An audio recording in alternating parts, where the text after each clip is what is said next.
People pay good money to see this movie. When they go out to a theater, they want cold sodas, hot popcorn, and no monsters in the projection booth. Everyone pretend podcasting isn't boring. Turn it off. Turn it off.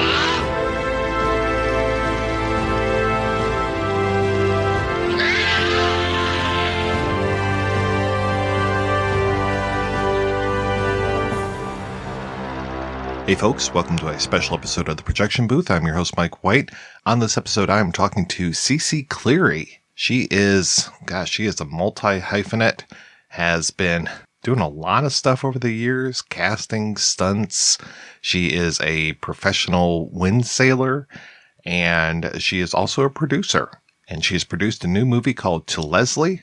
Check out the interview and check out To Leslie when it comes to theaters near you. Gosh, you are quite a hyphenate. You've got acting, modeling, athlete, producing. I mean, so many things under your wonderful puffy hat. I'm so curious how you got into all this. I got into it because I had a passion for the ocean and windsurfing, and my family thought I was crazy. So I'm going to move to Hawaii, and I'm going to become a professional windsurfer. They're like, what? I'm like, oh, no, I'll do it. And they're like, okay. And it took me years to accomplish that, but I ended up doing it. Yeah. It wasn't pretty at first.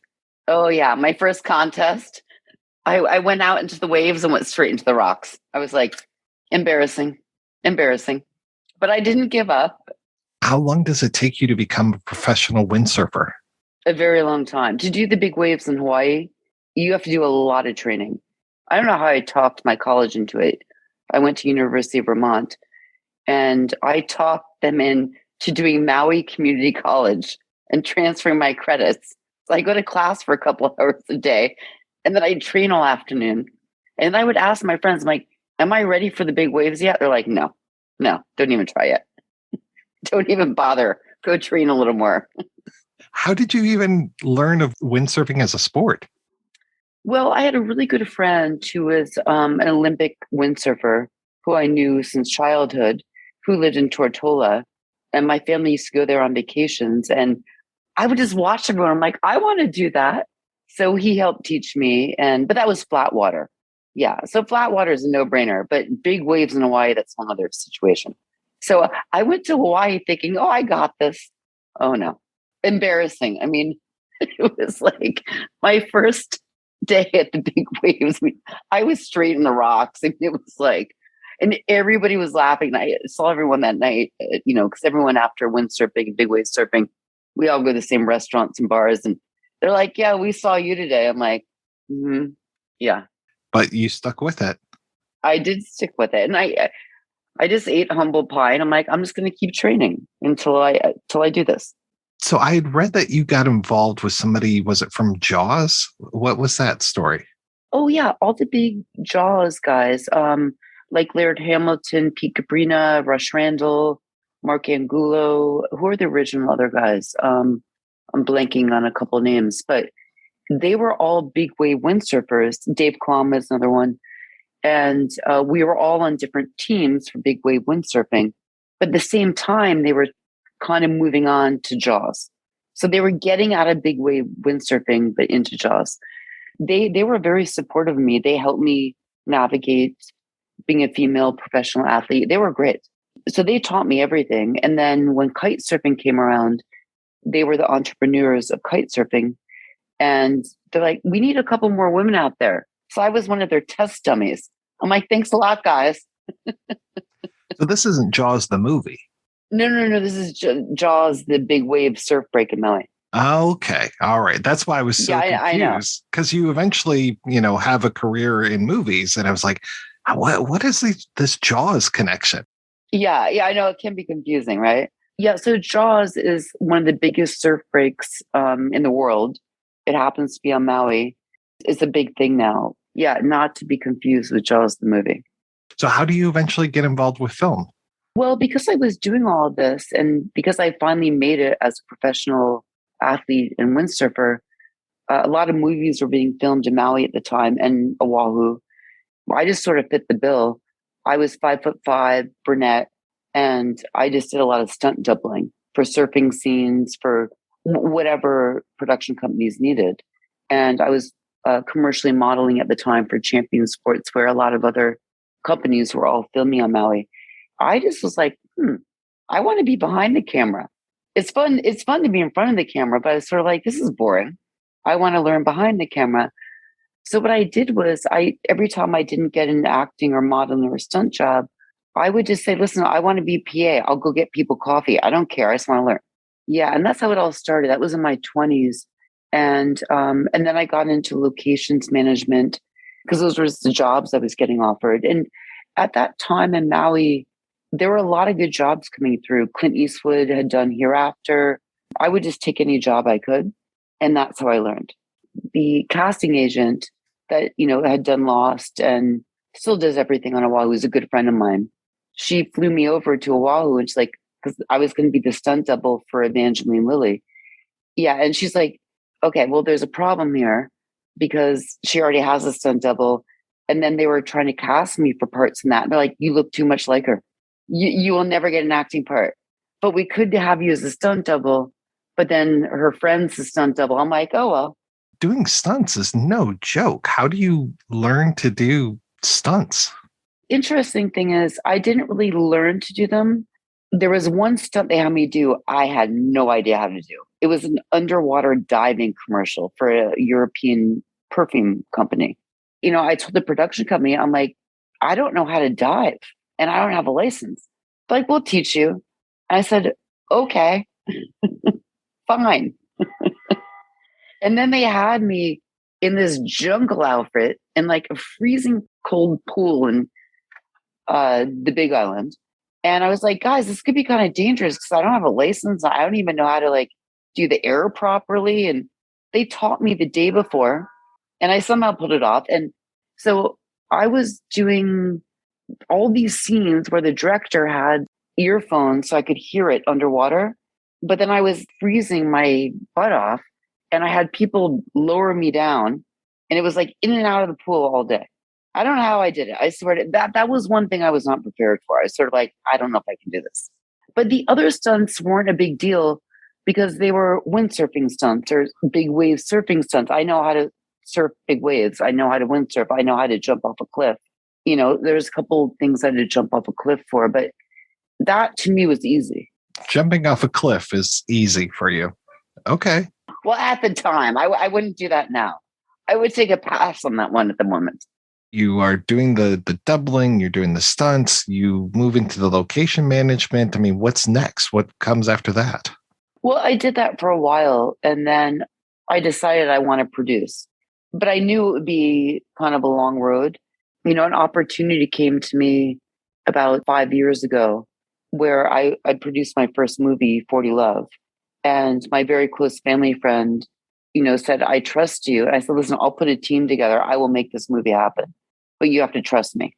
And so I got the financing secured. I put a team together and we did it. And we had such a good experience with it. We picked up another movie, Blue Water Lane. We picked up the rights to a movie called Flamingo Thief, which is a great movie.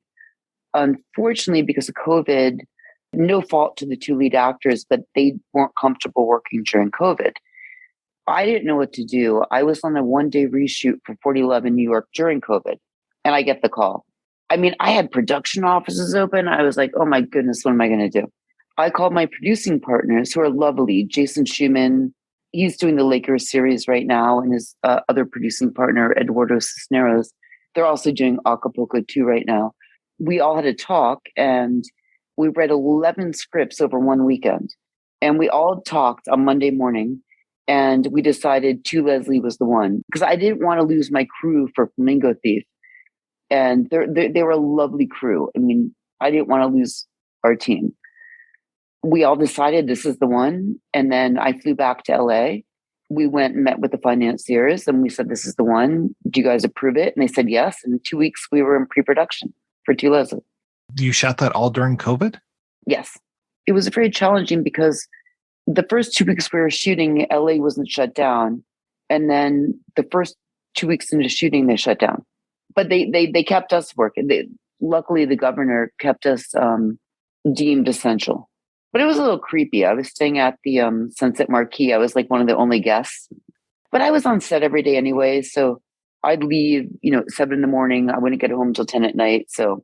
But when I got home, it was a little creepy. The cast for To Leslie is fantastic. How did you get all those folks involved?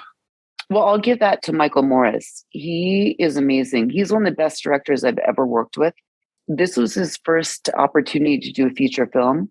And everything he touches is gold. Everything he's done on Netflix, you go from Bloodline to all the other series he's done. And I just believed in him. People come out for him. And also Arlie Day, she's a casting agent in LA, and her and Michael are very close. They worked on Brothers and Sisters together. Between like Arlie and Michael, they just pulled in all this cast. Mark Maron, Allison Janney, Andrea Riseborough. I give credit to Michael for that. Yeah, your main actress, Leslie herself, she's a chameleon because I've seen her in so many things. And when her name came up, I was like, oh, I know who this is. And then when she was on screen, I was like, who is this woman? I really had a hard time recognizing her. She can make herself look so different in all these different roles. Oh, she's amazing. Our trailers were right next to each other the whole time we were shooting, our three bangers. And she was in character the whole time. So I never approached her. So the first time I actually met her was at the premiere at South by Southwest. I understand how actors work. And when they're in character, you don't want to bother them. She was in character the entire time. I have never seen anything like her performance. I was blown away. She's so lovely. And it was so fun to, spend time with her at South by Southwest. We all got to have fun. And then I hosted an after party after the premiere. And it was so fun because everyone got to hang out, and because we didn't get to do a wrap party because of COVID. So that was kind of like our wrap party. And she seemed very relaxed, and she's so talented. The character is lovely though. And that's what's so important about the narrative of the movie. It's about like a redemption story where she's a lovely person. And the fact that Mark Maron believed in her and their relationship is so beautiful. He believed in her. The cutest scene is where he's like, I got your phone call. And she's like, what phone call? That's like my favorite part of the movie.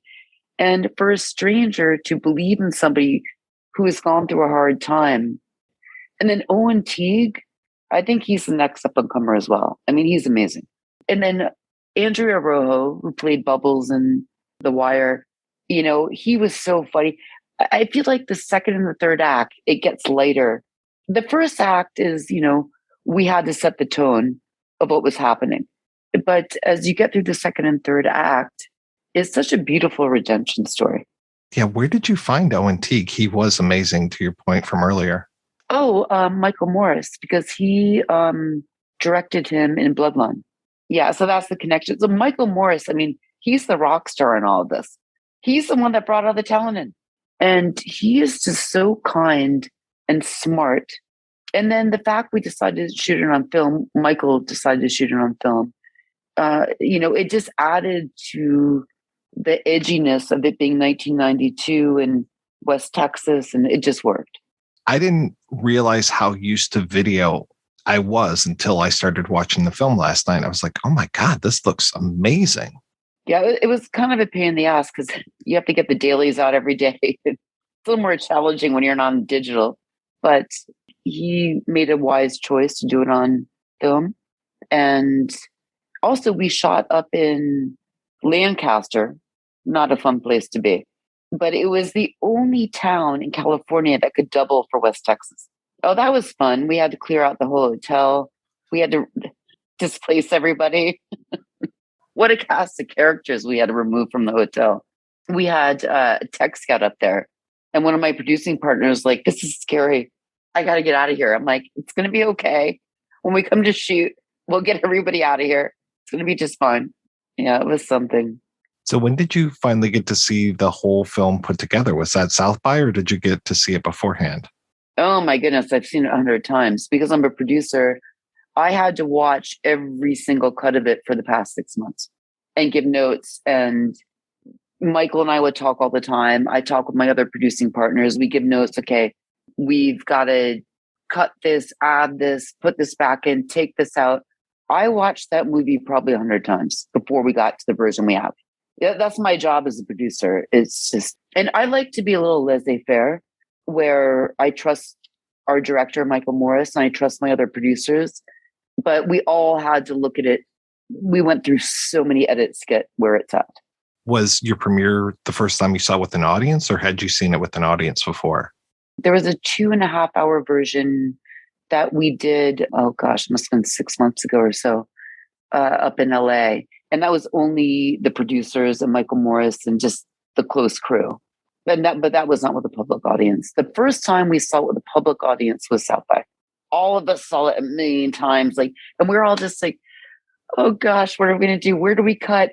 Where do we put back in? Because, you hate to cut your darlings, but at the end of the day, it's like, where do we cut? Where do we not cut? How do we do this? And, the original cut is brilliant. The 2.5 hour cut, I love. I just love it. Michael loves it too. We couldn't use a 2.5 hour cut. So what we ended up with, which is a South by. And there's so many scenes I just miss, but, is what it is. It's got to be a little nerve-wracking, your premiere, to see it with an audience the first time. I was a little nervous. I was sitting with Michael Morris and his wife, Mary, and my dad and my best friend. And I was just like, oh gosh, I hope this gets received well. I'm like, I don't know how it's going to go. I believe in the movie. We all do, but you just never know. And at the end of the movie at South by, we got a standing ovation and people were crying. I was like, oh, thank goodness. Thank goodness. I was very happy. So what's next for it? Are you playing the festival circuit now? We'll go to Chicago and Nantucket. We'll go to Cannes for the buyer's market, for the foreign market. Yeah, that's not official, but I should know in the next couple of days if that's official or not, but it should be. When we're not in a pandemic, how many projects do you typically have in the fire at the same time? I've got quite a few. The tricky thing is you're never as good as your last act. So I always have things I have the rights to, or our company has the rights to, not me personally, our company. Yeah, I've got about 6 more in the coals right now, because it takes that long to develop a movie. And then some of them I have shopping rights on. And then the other ones that are that we have the rights to, I have those in the works. But it takes so much time in development. So what happened with the Flamingo Thief? Did that ever come to fruition? Well, Blue Water Lane, we saw the rights to it, which is lovely. We're still going to do it. It's just very tricky because with the lead actors, I don't blame them. They weren't comfortable working during COVID, but they're still signed on to it and everything's still in place. It's just with everybody's schedules and timing and financing and that sort of thing, it's sort of like, okay, well, how can we still make this happen? So we're still working on that. It's just timing everybody's schedules and if that's still a possibility. The tricky thing with actors that are that busy, just getting their schedules coordinated. That's the hardest part. I've got another movie called Chasing Cleopatra, who's by a lovely woman named Tina Sloan, who used to be a star in The Guiding Light. And then she did a bunch of Woody Allen movies, and she's a very close friend of mine. We're working on that. We just have another version of the script that I should have by this weekend. And then there's another movie called The Chinaman, which is like a caper crime movie, which I'm fascinated by. So I'm working on that as well. But those are all, well, Flamingo Thief is way past development. It's more just coordinating people's schedules and getting that together. The other two are in development. If you had a magic wand and could bring a project to life, what would it be? Well, there's one, I know it might sound like a crazy person, called The Butterfly. She's someone I know from LA. And it's a little bit like the Clint Eastwood Hereafter movie, where there's all these things that happen where you're kind of like, how did that even happen? It's a story about how when you lose people in your life, you can connect from the other side.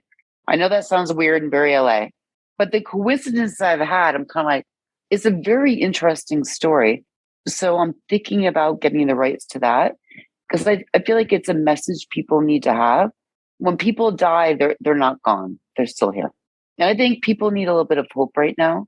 And I don't think that would be a bad message. So that would be my magic wand. If I could make that movie happen, I'd be very happy because people need to wake up every day and be like, okay, there are people that care in the world. There is hope. And you just never know when things happen. Like you lose people you love and life can be very challenging and just have a little hope. It's amazing how you've been able to just craft this career to have those goals of I want to do this. Now I want to do this. Now I want to do that. And that you've hit those. I mean, that's got to be pretty satisfying to look back, even just, you're not nowhere near done with anything, but just to be able to say like, I've done all these things and I'm still going. And I'm so humble. And that's what the guys in Hollywood taught me. Ben Odell is one of my very close friends. He works with Lionsgate, Jason Schumann, Peter Block. They just all taught me to be humble. Like, so thank you for saying that. But I have a hard time patting myself on the shoulder. They're like, just always be humble. And, so I try to stick with that. But thank you for saying so. I've had a wonderful time talking with you. Thank you so much for your time. Yeah, it was so lovely to meet you. And thank you for taking the time to interview me and talking about To Leslie. I really appreciate it.